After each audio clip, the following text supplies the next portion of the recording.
ഹരേ കൃഷ്ണ ഗുരുവായൂരപ്പ. എല്ലാവർക്കും നമസ്കാരം, എല്ലാവർക്കും സ്വാഗതം. നാരായണീയം ദശകം 51 അഘാസുര വധം എന്നുള്ള ആ ഒരു ഭാഗം. ഭഗവാൻ പെരുമ്പാമ്പായിട്ട് വന്ന അസുരനെ വധിക്കുന്ന ഒരു കഥയാണ്. അപ്പോൾ നമ്മൾ കഴിഞ്ഞ ദശകത്തിൽ നമ്മൾ കണ്ടത് പശുക്കുട്ടിയുടെ രൂപത്തിൽ വത്സാസുരനായിട്ടും അതുപോലെ പക്ഷിയുടെ രൂപത്തിൽ ഭഗാസുരനായിട്ടുമൊക്കെ വന്ന അസുരന്മാരെ, അതായത് പൂതനയുടെയും ഒക്കെ സഹോദരന്മാരാണെന്നാണ് പറയുന്നത്, അവരെയൊക്കെ വധിച്ച ആ ഭഗവാന്റെ ലീലകൾ തുടരുകയാണ്. അപ്പോൾ ഭഗവാൻ ഈ ഒരു ലീലയിൽ വനഭോജനത്തിന് തയ്യാറായിട്ട് ഭഗവാൻ ഗോപകുമാരന്മാരോടും പശുക്കുട്ടികളോടും ഒക്കെ കൂടെ വനത്തിലേക്കുള്ള യാത്രയെക്കുറിച്ച് വളരെ വിശദമായിട്ട് പറയുന്നു. ആഹാരങ്ങളും കറികളും ഒക്കെ അതിരാവിലെ നേരം പുലരുമ്പോൾ തന്നെ ഒക്കെ ഉണ്ടാക്കി വനത്തിലേക്ക് യാത്ര തിരിച്ചെന്ന് പറയുന്നു. അപ്പോൾ വനത്തിലേക്ക് യാത്ര തിരിക്കുമ്പോൾ ഭഗവാന്റെ കാലടികളിൽ നിന്ന് വരുന്ന ധൂളികൾ ദേഹത്ത് അണിയാൻ വേണ്ടി മഹർഷിമാരും ഋഷീശ്വരന്മാരൊക്കെ പിന്തുടർന്നു എന്നും അവർ പരമാനന്ദം കൊണ്ട് പുളകിതരായി എന്നും പറയുന്നു. അത് ഭഗവാനെ കണ്ടത് അവർക്കൊരു ഉത്സവമായി എന്നാണ് പറയുന്നത്. അപ്പോൾ ഭഗവാൻ അഘാസുരൻ്റെ രൂപത്തിൽ വന്ന കൂട്ടുകാരെയും പശുക്കുട്ടികളെയും ഒക്കെ കൊല്ലുന്ന ആ ഒരു ലീലയാണ് ഇവിടെ പറയുന്നത്. അപ്പോൾ അങ്ങനെ ഭഗവാൻ കൂട്ടുകാരുമൊക്കെ ആയിട്ട് ഇങ്ങനെ വനത്തിലെത്തി വനത്തിൻ്റെ ആ ഒരു പ്രകൃതി രമണീയതയെക്കുറിച്ചൊക്കെ വളരെ വിശദമായിട്ട് പറയുന്നു. പിന്നെ അഘാസുരൻ എന്ന് പറയുന്ന ആ ഒരു അസുരൻ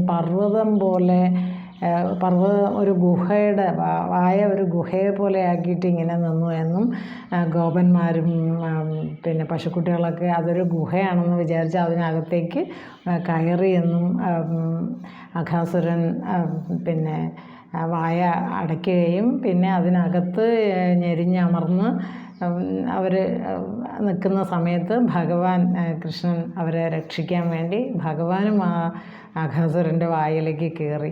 പിന്നെയാണ് ഭഗവാന്റെ ലീല എന്ന് പറയുന്നത്. ഭഗവാൻ എന്ത് ചെയ്തു എന്ന് പറഞ്ഞാൽ തൻ്റെ ശരീരത്തെ വലുതാക്കി. അപ്പോൾ ഈ അഘാസുരൻ ആ പെരുമ്പാമ്പിന് പിന്നെ ശ്വാസം മുട്ടി അതിൻ്റെ ശരീരം അതിൻ്റെ ആ ഒരു കഴുത്ത് പിളർന്നു അതിനകത്ത് കൂടെ എല്ലാ പശുക്കുട്ടികളും ഗോപന്മാരും ഒക്കെ പുറത്തേക്ക് വന്നു. അപ്പോൾ ഭഗവാനും എല്ലാവരും പുറത്തേക്ക് വന്നു. അങ്ങനെ ഈ അഘാസുരൻ മരിച്ചു കഴിഞ്ഞപ്പോൾ ശരീരത്തിൽ നിന്നൊരു തേജസ് ഉണ്ടായി എന്ന് പറയുന്നത്. ആ അസുരൻ്റെ ശരീരത്തിൽ ആ തേജസ് ഭഗവാനിലേക്ക് ലയിച്ചു എന്നാണ് പറയുന്നത്. അപ്പോൾ ഇത് കണ്ട ദേവാദി ഗണങ്ങൾ, ബ്രഹ്മാവ് തുടങ്ങിയ ഗണങ്ങൾ പിന്നെ പൂമഴ പൊഴിക്കുകയും നൃത്തം ചെയ്യുകയും പാടുകയും ഒക്കെ ചെയ്തു എന്ന് പറയുന്നു. അപ്പം ഇവിടെ ഭഗാസുരനും പൂതനയും ഒക്കെ അഘാസുരൻ്റെ സഹോദരന്മാരാണ്. പക്ഷെ അവരൊക്കെ കൃഷ്ണനെ വധിക്കാൻ വേണ്ടി മാത്രമേ ശ്രമിച്ചുള്ളൂ. എന്നാൽ ഇവിടെ അഘാസുരൻ ഈ പശുക്കുട്ടികളെയും പിന്നെ ഗോപന്മാരെയും എല്ലാം കണ്ണനെയും ഒക്കെ വധിക്കാൻ വേണ്ടിയാണ് ശ്രമിച്ചത്. അവരെ എല്ലാം വായയുടെ അകത്തേക്ക് ആക്കുന്ന ഒരു ലീലയാണ് നമ്മൾ കണ്ടത്. അപ്പം ഇവിടെ അങ്ങനെ ചെയ്തത് കൊണ്ടാണ് ആ അസുരൻ മരിച്ചപ്പോൾ അസുരൻ്റെ ശരീരത്തിൽ നിന്ന് ഒരു തേജസ് വന്നിട്ട് അത് ഭഗവാനിൽ ലയിച്ചത്. കാരണം ആ അസുരൻ ഭഗവാനിൽ ലയിച്ചു എന്ന് പറയുമ്പോൾ ഈ അഘാസുരനാണ് അവിടെ കൂടുതൽ പ്രാധാന്യം. അഘാസുരൻ ഭഗവാനെ തൻ്റെ ഉള്ളിലേക്കാണ് എടുത്തത്. മറ്റുള്ളവരൊക്കെ കണ്ണനെ പുറമേയാണ് ഭഗവാനെ വധിക്കാൻ ശ്രമിച്ചതൊക്കെ. പക്ഷെ അഘാസുരൻ ഭഗവാനെ തൻ്റെ വായ്ക്കുള്ളിലാക്കി എന്നിട്ടാണ് വധിക്കാൻ ശ്രമിച്ചതെന്ന് പറഞ്ഞാൽ ഭഗവാനെ ഉള്ളിലേക്ക് എടുത്തു എന്ന് പറയുന്ന ഒരു വലിയ തത്വമാണ് ഇവിടെ ഉള്ളത്. അപ്പോൾ എന്താണെന്ന് ചോദിച്ചാൽ ഇവിടെ നമുക്ക് പഠിക്കാനൊരു തത്വമുണ്ട്. അതായത് നമ്മളൊക്കെ ഭഗവാനെ പുറത്താണ് നമ്മൾ ദർശിക്കുന്നതും കാണുന്നതും, പൂജകൾ ചെയ്യുന്നു, അമ്പലത്തിൽ പോകുന്നു, ദർശനം നടത്തുന്നു, വഴിപാട് നടത്തുന്നു. അപ്പോൾ എല്ലാം പുറത്താണ്, സൂപ്പർഫിഷ്യലായിട്ടാണ്. പക്ഷേ ഭഗവാനെ അകത്താണ് എടുക്കേണ്ടത് എന്നാണ് അഘാസുരൻ്റെ ആ കഥ നമുക്ക് പറഞ്ഞു തരുന്നത്. കാരണം ഭഗവാനെ ഉള്ളിലേക്ക് നമ്മൾ എടുക്കുമ്പോഴാണ് നമുക്ക് ആ ഒരു പരമാനന്ദത്തിലേക്ക് എത്താൻ കഴിയുക എന്ന് ഈ കഥ നമുക്ക് മനസ്സിലാകുന്നു. അപ്പം നമ്മുടെ ഈ ഭക്തി എന്ന് പറയുന്നത് എല്ലാം ചടങ്ങുകളിലും ആചാരങ്ങളിലും നിൽക്കുന്നു. പക്ഷെ അങ്ങനെയല്ല, നമ്മൾ ആ ഭഗവാനെ കുറച്ചറിഞ്ഞ് ഭഗവാനെ നമ്മുടെ ഉള്ളിലാണ് ഭഗവാൻ എന്നും നമ്മുടെ ഉള്ളിലുള്ള ആ ബോധം തന്നെയാണ് ഭഗവാൻ എന്നുള്ള ആ ഒരു അറിവിലേക്ക് എത്തുമ്പോൾ ആ ഉള്ളിലാണ് ഭഗവാൻ എന്നുള്ള ആ ഒരു അറിവ് നമുക്ക് ഉറപ്പിക്കാൻ പറ്റും. അതാണ് ഇവിടുത്തെ തത്വം.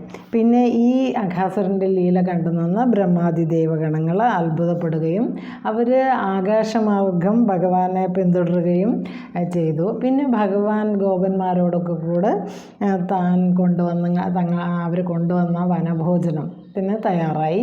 കറികളും ആഹാരമൊക്കെ എടുത്തു വെച്ച് ഒരു ഉത്സവം പോലെയാണ് വനഭോജനം. അപ്പോൾ ഭഗവാന് പൊതുവേ കാനന ഭംഗി ഇഷ്ടപ്പെടുന്ന ആളാണ്, വനങ്ങളിൽ വിഹരിക്കാൻ ഇഷ്ടമാണ്. അപ്പോൾ ശരിക്കും ഒരു പരിസ്ഥിതിയായിട്ട് യോജിച്ച് പോകുന്ന ഒരു ഭഗവാനെയാണ് നമ്മളെല്ലാ ലീലകളിലും കാണുന്നത്. അപ്പം നമ്മൾക്ക് ഈ പരിസ്ഥിതി എത്രയും ആവശ്യമാണ് എന്നുള്ള ഒരു തത്വം കൂടെ ഇവിടെ ഉണ്ട്. നമ്മളൊക്കെ പക്ഷേ ഇന്ന് നമുക്കൊരുപാട് എന്താ പറയുക, നമ്മൾക്ക് പുറമേ ഒരുപാട് സൗകര്യങ്ങളൊക്കെ വരുമ്പോൾ നമ്മുടെ ആ ഒരു തനിമ, നമ്മുടെ പ്രകൃതിയെ മറക്കുന്നു, നമ്മുടെ തനിമ മറക്കുന്നു, എല്ലാം മറക്കുന്നു. പക്ഷേ അങ്ങനെ അല്ല വേണ്ടതെന്ന് ഭഗവാന്റെ കഥകൾ നമുക്ക് വീണ്ടും വീണ്ടും പറഞ്ഞു തരുന്നു. അപ്പോൾ ഈ ഭോജനം ഒരു ഉത്സവമായിട്ടാണ് അവിടെ വനഭോജനം. അപ്പോൾ കൊണ്ടുവന്ന വീട്ടിൽ നിന്ന് അതിരാവിലെയൊക്കെ എണീറ്റുണ്ടാക്കിയ കറികളും ചോറും കറികളൊക്കെയാണ് അതെല്ലാം കൊണ്ടുവന്ന് ഭഗവാൻ ഇങ്ങനെ വനഭോജനത്തിന് ഇരിക്കുന്ന ഭഗവാന്റെ രൂപം മേൽപ്പത്തൂർ അതിമനോഹരമായിട്ട് പറയുന്നു. അതായത് അരയിൽ കൊമ്പും ഓടക്കുഴലും അരയിൽ തിരികിയിട്ടാണ് ഭഗവാൻ ഇരിക്കുന്നത്. ആ കാഴ്ച കണ്ട ബ്രഹ്മാദി ദേവഗണങ്ങൾ സന്തോഷത്തോടെ ഭഗവാനെ സ്തുതിക്കുന്നു എന്നും പറയുന്നു. അപ്പോൾ ഭഗവാൻ ഗോപന്മാരോടൊത്ത് ഈ വനഭോജനം ഒരു ഉത്സവമായി ആഘോഷിച്ചത് കണ്ട ദേവന്മാർ പുഷ്പവൃഷ്ടി നടത്തുകയും സ്തുതിക്കുകയും ചെയ്തു. മേൽപ്പത്തൂർ ഭട്ടതിരിപ്പാടും പിന്നെ ഗുരുവായൂർ അമ്പലത്തിൻ്റെ ആ ശ്രീകോവിലിനകത്ത് നോക്കിക്കൊണ്ട് ഭഗവാനോട് എല്ലാ പ്രയാസങ്ങളും മാറ്റിത്തരണേ എന്ന് അപേക്ഷിക്കുന്നു. നമുക്കും അതുപോലെ ഭഗവാനോട് എല്ലാ പ്രയാസങ്ങളും മാറ്റി നല്ല ഒരു ജീവിതത്തിന് വേണ്ടി നമുക്കും നമ്മുടെ സാധനകൾ അനുഷ്ഠിക്കാം. ഓം നമോ ഭഗവതേ വാസുദേവായ. എല്ലാ ഗുരുക്കന്മാർക്കും നമസ്കാരം. അപ്പോൾ നമുക്ക് ദശകം 51 അഘാസുര വധം ചൊല്ലാം. ധ്യാനം. പീതാംബരം കരവിരാജിത ശംഖചക്രകൗമോദഗീ സരസിജം കരുണാസമുദ്രം രാധാസഹായമതിസുന്ദരമന്ദഹാസം പാതാളേശമനിശം ഹൃദി ഭാവയാമി. മൂകം കരോതി വാചാലം പങ്കും ലംഘയതേ ഗിരിം യത്കൃപാതമഹം വന്ദേ പരമാനന്ദമാധവം. ഹരേ കൃഷ്ണ. ഗുരുവായൂരപ്പ. എല്ലാ ഗുരുക്കന്മാർക്കും നമസ്കാരം. ഭട്ടതിരിപ്പാടിന് പ്രണാമം. വായിക്കാം. 51-ാം ദശകം അഘാസുര വധം. കഥാചന വ്രജശിശുഭിः സമം ഭവാൻ വനാശനെ വിഹിതം അതിപ്രഗേതരാം സമാവൃതോ ബഹുധരവത്സമണ്ഡലൈ സദേമനൈർനിരഗം അതീശജേമനൈः വിനിർയതസ്തവ ചരണാംബുജദ്വയാത് ഉദഞ്ചിതം ത്രിഭുവനപാവനം രജഃ മഹർഷയ പുളകധരൈ കളേഭരൈർ ഉദൂഹിരേ ധൃതഭവദീക്ഷണോത്സവാഃ പ്രചാരയതി അവിരളശാദ്വലേ തലേ പശൂൻ വിഭോ ഭവതി സമം കുമാരകൈഃ അഘാസുരോ നിരുണദ് അഘായ വർത്തനീം ഭയാനക സപതിശയാനകാകൃതിഃ മഹാജലപ്രതിമതനോർഗുഹാനിഭ പ്രസാരിതപ്രതിതമുഖസ്യ കാനനെ മുഖോദരം വിഹരണ കൗതുകാദ്ഗതാഃ കുമാരകാ കിമപി വിദൂരഗേ ത്വയി പ്രമാദത പ്രവിശതി പന്നഗോദരം क्वदत्तनौ पशुपकुले सवात्सगे विधन्निदं त्वमपि विवेशितप्रभो सुहृज्जनं विशरणमाशु रक्षितं गलोदरे विपुलितवर्ष्मणा त्वया महोरगे लुढति निरुद्धमारुदे द्रुतं भवान् विदलितखण्डमण्डलो विमोचयन् पशून् विनिर्ययो क्षणं दिवि त्वद् उपगम् अर्थमास्तिदं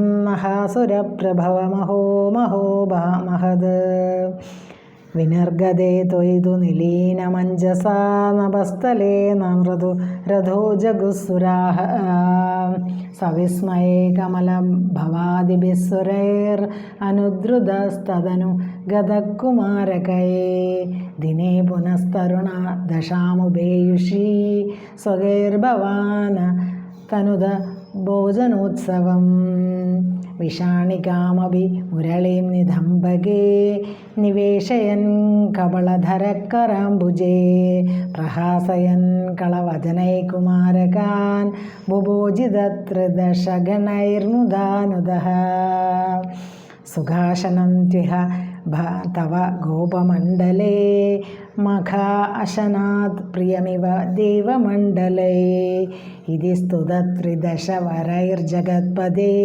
मरुत्पुरी निलयगदात् प्रपाहि माम्.